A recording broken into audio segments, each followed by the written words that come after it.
Hi, welcome to Astrology Talk Investigates, a special little spin-off from Astrology Talk, our monthly forecast. But today, Sally and I, Sally Kirkman from sallykirkman.com, and I, Christina Rodenbeck from theoxfordastrologer.com, are going to discuss a particular question, which is, Sally? Why is Elon Musk so rich? Is our question. So we have a chart for him, which is the 28th of June, 1971, 7:30 a.m. in Pretoria, South Africa. And there are a couple of things that really bounce for me in this chart. One is that he's born with Mercury, the planet of mind, bang on his ascendant, right? So that Mercury, the planet Mercury, is rising as his mother, as he emerged from his mother's womb. And the other thing I find fascinating, there's a vision for you, Elon Musk's little face appearing, right? Nice. And the other thing that really bounces for me is, well, there are a lot of things. It's an amazingly powerful and interesting and complex chart. I love his Jupiter Neptune conjunction, which is a conjunction that happens I think it's about every 13 years, isn't it? That conjunction is massive imagination. He is actually, say what you like about him, he is actually really the real deal in terms of being a visionary. He is a visionary. And that visionariness is actually reflected in this chart. Jupiter in Scorpio, do you think that's why he's really rich, Sal? Well, yeah, I mean, it's, it's not classic like, oh, yeah, there's there's not loads going on in the second house of money, but I think you can see the threads of this. For me, when you're looking for wealth, when, money's going to go through the hands of people, I invariably look at the planets Jupiter and Pluto. Jupiter, the planet of abundance, wealth, the biggest planet. Pluto, the planet of hidden riches, power. It's classic that these two planets are working together in a chart when there's a theme of wealth or big money, big power.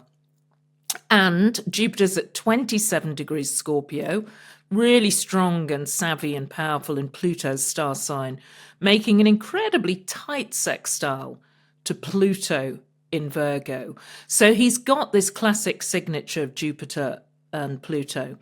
Now, they're not really closely connected to the money sectors, although that Jupiter is in a square to his Mars, which is his career planet in the 8th house. So you can see, I think it's about that. He's just good with money. Do you know what I think? And this is also slightly dependent on birth time, but I guarantee that his birth time may be like 1 minute different, a few minutes different. He's got Pluto at 27 Virgo. So Pluto, he's, one of that generation that has that. Pluto and Virgo, this actually born in 71, but it's the 60s generation. It makes that sextile to Jupiter. As you say, this is a wealth signature sometimes. It can also be a huge debt signature. I think he obviously probably has that too. Big wealth, big debt. And they are perfect in perfect aspect to each other. They also are making a yod or pointing at his midheaven in Aries, right? So his midheaven in Aries is 28 degrees according to this particular chart, which is why I think it may be slightly, you could, if he was born a few minutes either way, it would be at 27 degrees. So basically, these two powerful planets are pointing straight at his midheaven, which is his career and his status and his notoriety, his fame, which is in Aries, the pioneer. And he is a famous pioneer, powered by vast sums of money. And of course, he came from money. It's not like he made it all himself, right? His dad owned emerald mines in South Africa. So he's not, he was richy rich even when this started, when he started out, but he's made tons on top of that. And the other thing I would say is he's a gambler from this chart. He's a gambler. He is, isn't he? I mean, he's got that Jupiter Neptune's in the fifth. And also his Mercury, the ideas planet, is square to Uranus. He's not afraid to go for it, to leap in. And I mean, he has this real love of starting things, doesn't he? Also, I mean, his career planet Mars is in Aquarius, and I mean, he's just so interested in kind of science, technology, and the future as well. That Mars in Aquarius, it's future ideas. So you can kind of see there's a real buzz in his chart. And I love the fact that he's got Aries on the midheaven, and his career planet's Mars, and he's got this obsession with Mars, hasn't he? He wants us all to be moving to Mars at some point or another. Elon, you go to Mars, and the rest of us will stay here on the nice planet, which we don't want to ruin. Yeah, he's, it's so interesting that Mars in Aquarius, isn't it? Because he's a sci-fi guy. He grew up on Isaac Asimov, on these ideas about these empires in space and etc. And sometimes that translates into these brilliant, his brilliance. I was thinking about, what's that thing that is it called Starlink? It's incredible that he actually has a thing going across the sky that we associate with him. I don't think there's anybody else who's done that exact thing. And he is interested. I mean, saw this interview with him with Don Lemon, in which he talks about how he's really interested in future consciousness, how to extend our consciousness into the future. That is both the Mars in Aquarius and North Node in Aquarius, which shows you what direction you're going, Of course, he's, none of this is really completely about wealth. It's about the future, and he's got an interplanetary consciousness, right? That's Elon Musk. And I guess he probably really likes being richy rich, having lots of money, but it's what he does with his money. That's the interesting thing for him. Yeah, I mean, he's so many different companies that he's been involved in from quite a young man. I mean, he's just always had this real entrepreneurial streak, and it's always, his companies are always about the future, really. On the whole, they're the ones that seem to really interest him. And he's a very controversial character too, isn't he? I mean, he's, that Mercury-Uranus square, I think, must be part of that. I mean, his taking when he bought Twitter and the free speech on that and getting rid of employees. I mean, just a real controversial takeover. And also he said, I mean, I don't know, but in the media, it says that he can be quite callous with employees and not, he just does what he thinks is right, which is interesting, isn't it, for a Sun Cancer, Yes, but Cancer is sensitive, but it's not necessarily sensitive about other people, right? That's not how Cancerian sensitivity works. So, and the other thing is that he plays a lot of video games, right? Which desensitizing anyway, but he plays a lot of video games in the cave of his, wherever he is. And I think that's that Sun in the 12th, that's where he's really comfortable, is in outer space, in the net, in the web. Because when you see him speaking, he's actually, he says himself he's got Asperger's, right? But he has some difficulty communicating, in fact, which is interesting that a lot of this stuff is about communications, but he's got some difficulty communicating, which is interesting also for the Mercury rising. I bet he's got a fantastic memory, by the way, like a photographic memory with that. And he communicates in a slightly odd or even robotic way when he speaks, and I think his face doesn't move very much. I'm assuming he's had quite a lot of plastic surgery or something. It's like he's got this stiffness about him. So it's kind of like talking to iRobot, when you see him speak. And I'm thinking of the Uranus in his third house of communications, squaring that Mercury. It's like he's got these incredible ideas, and how does he communicate them? Not that well. And also that he's got the classic Uranus Chiron opposition, which a lot of people have. Yeah, and strong air. I mean, air is such a strong element for him, which isn't a surprise.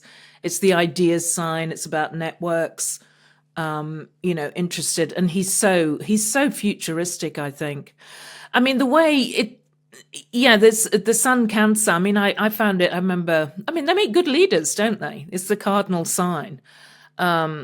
So they do make good leaders, and they're often keen to have their own companies, which are like their own families. Sometimes do their thing. But I think where you see the Cancer playing out for him is his number of children. He's got 10 kids. Lordy, I know Cancerians like families, but he's got loads of them.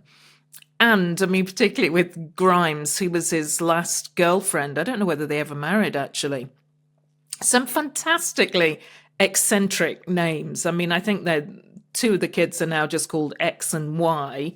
The one born in September 2023 apparently is called Technomechanicus Tau, TAU for short. So, I mean, he brings his quirky, eccentric nature, doesn't he, to his kids' names. I wonder how they're going to fare in the future, but we'll see with those names.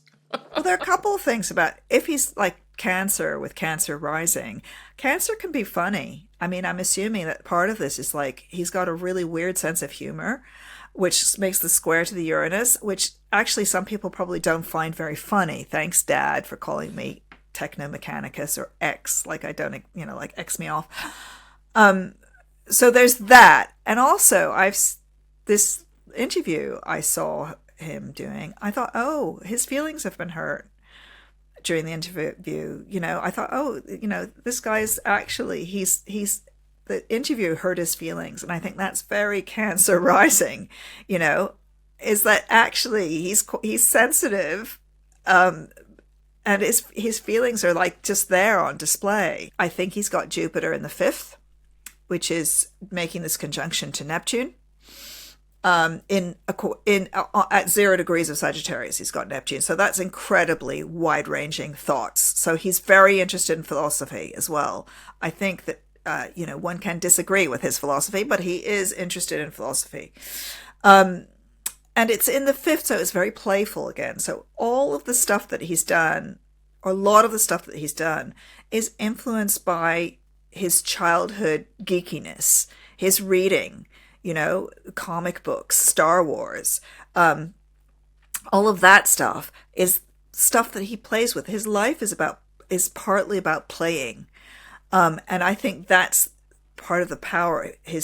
Where his power comes from is that he continues to be really playful, to the extent that he's almost like a comic book villain or hero, depending on which side you fall. There's a kind of comic book character to him almost, like he's acting out a massive archetype for the collective. And I think that's also kind of Sun 12th house people can sometimes do that. Yeah, I mean, it is interesting that he's a double Cancer and Mercury Cancer on the ascendant, because, and like you say, Cancerians do get easily hurt. There's, it's the zodiac symbol of the crab. They've got this soft underbelly, the hard shell on the outside, but the soft underbelly, and they need to kind of retreat. This is probably him as well, losing himself in his, video game world and sort of escaping from that. So yeah, I mean, it really is an interesting chart, and I think, why is Elon Musk so rich? It's to do with this fact that he's, he has these genius, wacky ideas, and he's constantly coming up with things for what next, the future. And as you say, that entrepreneurial spirit, being willing to gamble, have that vision, take those risks. And he's had the money always to play with that, hasn't he? That makes a huge difference, his family money. It comes from money. I mean, that's something that needs to be said repeatedly. He comes from money. His dad invested in his first company. But then he goes on to kind of multiply that by gazillions. So it's not just that. But, he's a privileged person. It's not, it's not a rags to riches tale. it's a riches to even more riches tale. I was just going to say I was reading that he was on track to become the first trillionaire in 2024, which is extraordinary.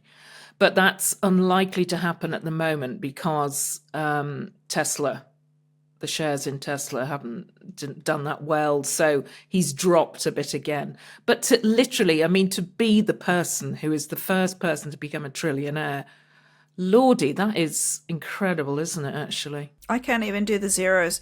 And, and then I think the question that a lot of people would ask is really, what are you doing with all that money? What's, because he thinks he's, again, looking at this, he thinks he's being beneficial to humankind because he thinks that we all need to move off planet. But if you don't think that, some of his actions are extremely problematic. Because some people would say, well, wouldn't it be better to fix the planet that we're on, or learn to live here in a more beautiful way? Yeah, to look after the people on it who, really don't care about living on another planet or, what next. They need to survive now. So agree, that's the kind of challenge in his chart, isn't it? So future oriented.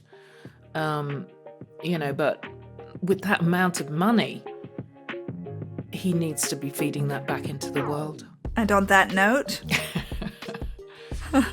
see you next time. See you next time. Bye.